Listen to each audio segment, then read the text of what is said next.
Das wird deine Sichtweise auf Geld komplett auf den Kopf stellen. Speichere dir das Video unbedingt ab. Und wenn du das machst, wird sich buchstäblich alles ändern. Also mach es nicht, wenn du nicht unbedingt bereit für Veränderung bist, okay? Gut. Du wirst also das Thema Geld verändern.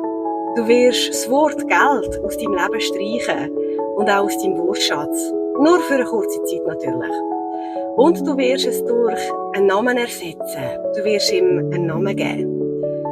Du wirst tatsächlich damit anfangen, eine Beziehung zu ihm als einem lebendigen, atmenden Wesen aufzubauen. Nicht nur als Stück Papier, nicht nur als Zahlen auf einem Bildschirm, nicht nur als Münzen, sondern du wirst ihm einen Namen geben. Nehmen wir zum Beispiel an, du nennst dein Geld Daisy.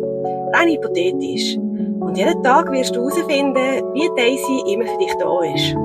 Wie sehr du sie immer liebst, wie sehr du ihr vertraust, wie sehr sie immer Teil von deinem Leben sein möchte. Wie sie sich vervielfacht, wenn du an sie denkst, wie sie sich vervielfacht, wenn du in ihrer Nähe bist, wie sie sich buchstäblich allein durch deine bloße Anwesenheit vervielfacht und wie sehr sie es liebt, Teil von deinem Leben zu sein. Okay? Also wirst du jeden Tag Folgendes sagen. Wenn immer Geld, in dem Fall Daisy, für dich auftaucht, du eine Münze von irgendjemandem überkommst, du Geld am Boden findest, wo auch immer du Geld findest, wirst du Danke sagen. Danke Daisy, du bist immer für mich da. Schau nur, wie sicher ich mich fühle, wenn ich mehr von dir habe. Du bist immer für mich da. Also, was das bewirken wird, ist Folgendes. Es wird damit anfangen, dich in deinen präfrontalen Kortex zu versetzen, was es dir ermöglicht, deine Beziehung zu Fülle wieder aufzubauen.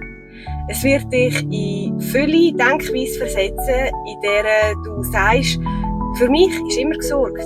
Ich liebe es, Daisy in meinem Leben zu haben. Geld ist im Überfluss vorhanden. Es ist immer für mich da.